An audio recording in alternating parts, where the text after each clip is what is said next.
Hello everyone, welcome back to my channel doctor Bhavna special education. आज का मेरा topic है रीइंफोर्समेंट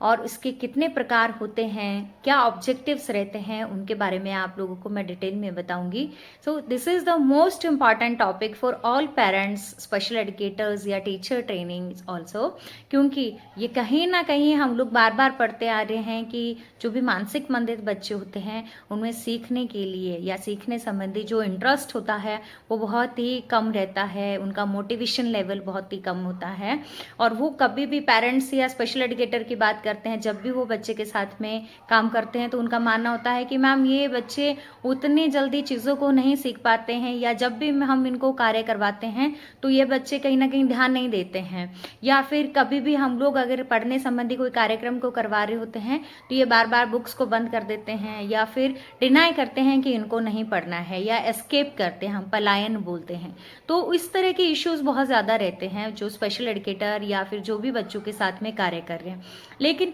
अब हम जानेंगे कि हम लोग बार बार स्टार्टिंग से ही मैं एक ही चीज़ को बोले जा रही हूँ कि बच्चों को मोटिवेट करने के लिए रीइंफोर्समेंट को देना है, पुनर्बलन को देना है, सो दैट जो अकरेंस ऑफ बिहेवियर है, जो भी व्यवहार घटित होने की हम लोग कह सकते हैं कि व्यवहार ज़्यादा से ज़्यादा घटित हो, उसके लिए हम लोग रीइंफोर्समेंट को देंगे। तो बहुत सारे स्पेशल एजुकेटर्स को ये क्लियर ही नहीं होता है, या जो टीचर्स ट्रेनिंग्स हैं उनको क्लियर ही नहीं होता है कि रीइंफोर्समेंट है क्या चीज़ है। तो आज मैं आपको पहले वही बताऊंगी कि रीइंफोर्समेंट का कॉन्सेप्ट क्या है, यानी कि रीइंफोर्समेंट होता क्या है। रीइंफोर्समेंट हम लोग कह सकते हैं कि it is a very important teaching strategy. जैसे कि हमने बहुत सारी टीचिंग स्ट्रैटेजीज के बारे में ऑलरेडी पढ़ भी चुके हैं। टास्क एनालिसिस है, शेपिंग है, चेनिंग है, मॉडलिंग है, और भी बहुत सारी टीचिंग स्ट्रैटेजी है जिसका यूज़ करते हुए जो विशेष अध्यापक है वो बच्चों को पढ़ाता है। उसी तरह से हमारी रीइंफोर्समेंट भी एक बहुत ही ज़्यादा इम्पॉर्टेंट हमारे लिए रहती है। जब भी हम बच्चों को पढ़ाते हैं तो इम्पॉर्टेंट एक टीचिंग स्ट्रैटेजी है जिसका यूज़ कहीं ना कहीं विशेष बच्चों को पढ़ाने के लिए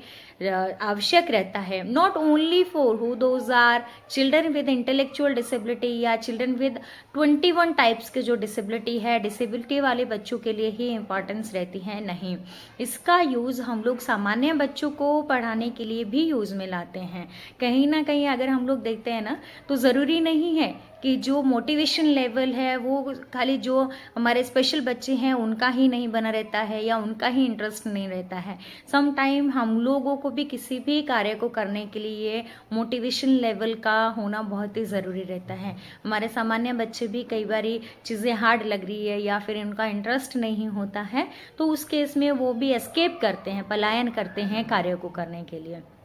तो हमें क्या चाहिए कि हम बच्चे को ऐसी स्थिति में रीइंफोर्समेंट जो हमारी टीचिंग स्ट्रैटेजी है उसका यूज़ करें। अब ये रीइंफोर्समेंट क्या है? रीइंफोर्समेंट हम लोग कह सकते हैं यह एक ऐसी टीचिंग स्ट्रैटेजी है जिसका यूज़ हम लोग सामान्य अथवा जो हमारे विकलांग बच्चे हैं या हमारे दिव्यांग बच्चे हैं उनको पढ़ाने के लिए यूज़ में लाते हैं। और हम लोग सिंपली ये कह सकते हैं कि जो पुनर्बलन है वह एक ऐसी विधि है जिससे हम वे कार्य बार बार करते हैं जिनसे हमें प्रोत्साहन या प्रेरणा मिलती है। या हम लोग कहते हैं ना कि कभी भी हमें किसी भी कार्य को करने के लिए जब हमें मोटिवेशन मिलता है तो हम उसको बार बार करने की कोशिश करते हैं। या दूसरे शब्दों में हम लोग कह सकते हैं कि पुनर्बलन एक ऐसी कोई भी घटना जो उस व्यवहार को सुदृढ़ करती है या उसके बार बार होने की संभावना को बढ़ाती है, उसको हम लोग पुनर्बलन कहते हैं। मानसिक मंदित बच्चों में जैसे मैंने बोला कि इनमें जो प्रॉब्लमेटिक बिहेवियर है, प्रॉब्लमेटिक बिहेवियर बोलते हैं या हम लोग अनडिजायरेबल बिहेवियर, जिसकी मैंने लास्ट क्लास भी ली है कि जो those are not socially acceptable, जो सामाजिक तौर से इनके लिए कहीं ना कहीं एक्सेप्टेबल नहीं रहते हैं, उन व्यवहारों की तो बहुत ज़्यादा इनकी मात्रा पाई जाती है, बहुत ज़्यादा लेवल पे पाए जाते हैं। और उन व्यवहारों को सीखने के लिए इनको किसी प्रकार की रीइंफोर्समेंट की, मोटिवेशन की ज़रूरत नहीं रहती है। लेकिन जब हम लोग इन बच्चों को कौशल व्यवहारों को सिखाते हैं। कौशल हम बोलते हैं इंग्लिश में कि स्किल बिहेवियर, जो कि हम लोग कहते हैं ना कि विच आर सोशली एक्सेप्टेबल। सुबह से शाम तक हम लोग जो भी इन बच्चों को एक्टिविटीज़, इंडिपेंडेंट लाइफ जीने के लिए जो एक्टिविटीज़ को सिखाते हैं, वेदर खाना पीना या फिर हम लोग ड्रेसिंग का है, ईटिंग का है, या जो भी एकेडमिक रिलेटेड एक्टिविटीज़ रहते हैं, उन सब व्यवहारों की इन बच्चों में कमी पाई जाती है। तो ऐसे व्यवहारों को या हम लोग ऐसे एक्टिविटीज़ को सिखाने के लिए इनको टाइम टू टाइम रीइंफोर्समेंट देते हैं, सो दैट इनका कहीं ना कहीं जो इंटरेस्ट है उस कार्य को करने में बना रहे। हम लोग बार बार कह रहे हैं कि दिव्यांग बच्चों के लिए ये ज़्यादा ज़रूरी इसीलिए रहती है क्योंकि कहीं ना कहीं जो हमारे दिव्यांग बच्चे हैं उनका सीवियरिटी लेवल, गंभीरता का जो डिसेबिलिटी के गंभीरता का लेवल है वो बहुत अधिक होता है कई बारी, या इनका लैक ऑफ इंटरेस्ट होता है, या बहुत सारी अदर जो इनमें प्रॉब्लम्स होती है उसकी वजह से ये कॉन्सेंट्रेट नहीं कर पाते हैं और चीज़ों को सीखने में अपना इंटरेस्ट नहीं दिखाते। इनको कोई मोटिवेशन ही नहीं मिलता है कि ये कोई भी कार्य को सीखते हैं या सीखना होता है तो क्यों सीखे उसके लिए। तो ऐसे में हम बच्चों को रीइंफोर्समेंट को प्रोवाइड करते हैं। अब ऑब्जेक्टिव्स क्या है रीइंफोर्समेंट के, वो मैं आपको बताती हूँ कि ऑब्जेक्टिव्स हम बोलते हैं कि पुनर्बलन के उद्देश्य। पुनर्बलन के उद्देश्य में हमारा आता है कि किसी भी नए कार्य को सिखाना। जब भी हम बच्चे को कोई भी नए काम को सिखाते हैं या उससे इंट्रोड्यूस कराते हैं उसको, तो कहीं ना कहीं बच्चा नए काम को सीखने में इंटरेस्ट क्यों देगा, तो हमें इसके लिए बच्चे को मोटिवेशन देना बहुत ही ज़रूरी रहता है। बच्चे में सेकंड हम बोलते हैं ऑलराउंड डेवलपमेंट करना, यानी कि बच्चे को हम लोग कह सकते हैं कि उसमें सर्वांगीण विकास को करने हेतु, जिसमें हम लोग हर एरिया का, वेदर वो उसके इंटरेस्ट का नहीं है लेकिन समटाइम बच्चा कई बार किसी भी कार्य को करने के लिए इनिशिएटिव लेता है, कार्य को करने के लिए शुरू करता है, तो हम उसको रीइंफोर्समेंट देंगे। रीइंफोर्समेंट हम लोग कह सकते हैं कि उसको गुड, वेरी गुड बोल देंगे, या उसको शाबाश बोल देंगे, या कोई ईटेबल थिंग्स को हम उसको प्रोवाइड देंगे, सो दैट जो अकरेंस ऑफ बिहेवियर है वो उसका बना रहे और वो कहीं ना कहीं इंटरेस्ट अपना बनाए रखे उस कार्य को करने के लिए। रीइंफोर्समेंट का अगला उद्देश्य है कि जो अच्छे और जो अवांछनीय व्यवहार होते हैं, विच आर डिजायरेबल बिहेवियर, उनको बढ़ाना। यानी कि हम लोग कह सकते हैं कि यदि बच्चा कक्ष में जो हाइपर एक्टिव बच्चा है, जब हम ऑटिज्म बच्चों की बात करते हैं तो कहीं ना कहीं इन बच्चों में हाइपर एक्टिविटी बहुत ज़्यादा रहती है, ये एक जगह टिक करके नहीं बैठते हैं। तो जब कहीं बच्चा यदि 5 मिनट तक आपकी क्लास में बैठ रहा है जब टीचर पढ़ा रहा है, तो दैट टाइम टीचर उसको गुड, वेरी गुड बोल सकता है, शाबाश दे सकता है, यानी कि हम सिंपली कह सकते हैं कि बच्चे को रीइंफोर्समेंट देना, सो दैट वो बच्चा क्लासरूम में और अधिक टाइम तक बैठ सके या जो भी उसने पॉजिटिव बिहेवियर किया उसको बनाए रखे। इसके बाद में हमारा आता है कि जो पॉजिटिव बिहेवियर होता है उसको बनाए रखने में भी रीइंफोर्समेंट कहीं ना कहीं इम्पॉर्टेंट रोल प्ले करता है। कैसे करता है कि जैसे यदि हम बच्चे को कोई भी टास्क को सिखाया है और अब बच्चा कहीं भूले नहीं और हमें उसको प्रैक्टिस कराने की ज़रूरत रहती है, तो समटाइम कहीं ना कहीं बच्चा क्या करता है, डिनाई करने की कोशिश करता है कि मुझे नहीं करना है। लेकिन यदि बच्चा कक्ष में बैठ करके पढ़ाई कर रहा है या फिर उस कार्य को करने के लिए रेडीनेस को दिखा रहा है, तो दैट टाइम हम बच्चे को शाबाश या वेरी गुड देंगे। जो भी हमारे रीइंफोर्समेंट के अंदर में एक्टिविटीज आती है वो सब चीज़ें हम बच्चे को करवाएंगे। अब दीज आर द, हम कह सकते हैं कि ऑब्जेक्टिव्स ऑफ रीइंफोर्समेंट की, जिनका हम लोग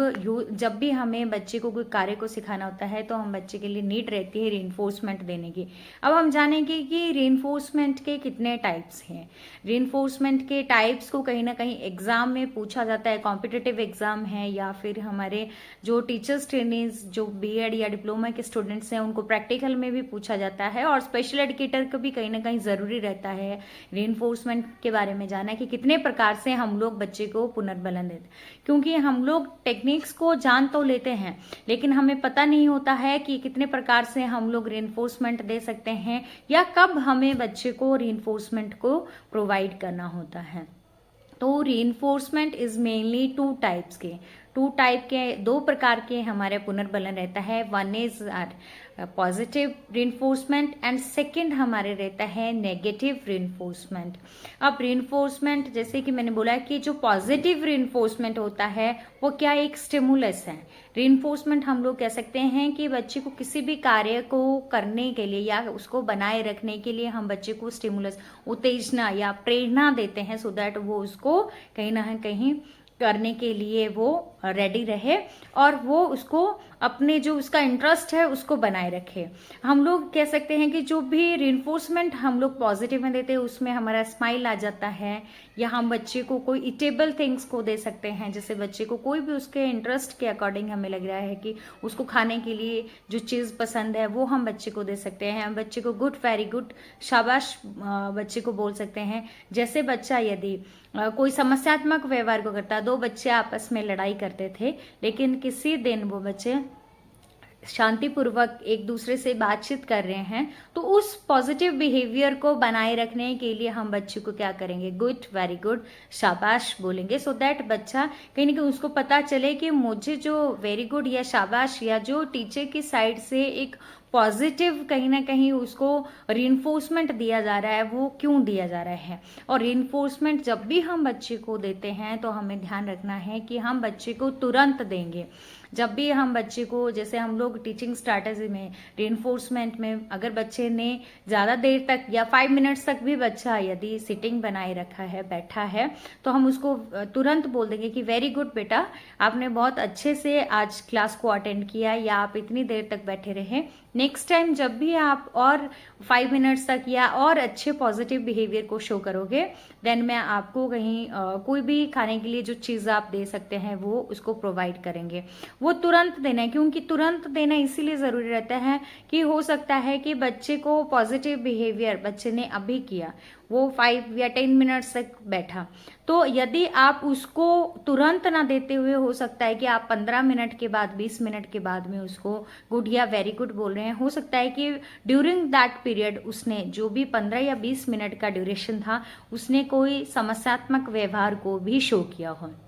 तो बच्चे को गलत कॉन्सेप्ट मिल जाता है कि मेरे गलत व्यवहार करने के उपरांत मुझे गुड या वेरी गुड या कोई भी ईटेबल थिंग्स जो है खाने को मिलते हैं। इसीलिए हमें चाहिए कि रिइंफोर्समेंट हम लोग जब भी बच्चे को देते हैं तो वो हमें तुरंत देनी है। अब सेकंड हम बात करते हैं कि नकारात्मक रिइंफोर्समेंट है, हम बोलते हैं कि नेगेटिव रिइंफोर्समेंट। तो यह भी क्या है, एक उत्तेजना या घटना होती है जिसमें हम लोग कह सकते हैं कि व्यवहार में वृद्धि जब भी हो जाती है या किसी प्रतिकूल स्थिति को हटाना या उपेक्षित किया जाने वाला व्यवहार आवृत्ति में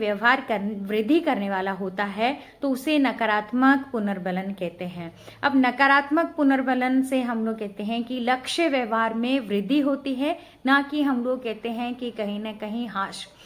हम कहते हैं कि गिरावट का आना, ना कि उससे जो नेगेटिव जब हम रिइंफोर्समेंट देते हैं, जब भी कोई प्रतिकूल परिस्थिति को हटाते हैं, विपरीत जो स्थिति है उसको हटाते हैं, तो उससे कहीं ना कहीं जो अकरेंस ऑफ बिहेवियर, जो पॉजिटिव बिहेवियर होता है उसके बढ़ने की क्या रहती है, कहीं ना कहीं संभावना और बढ़ जाती है।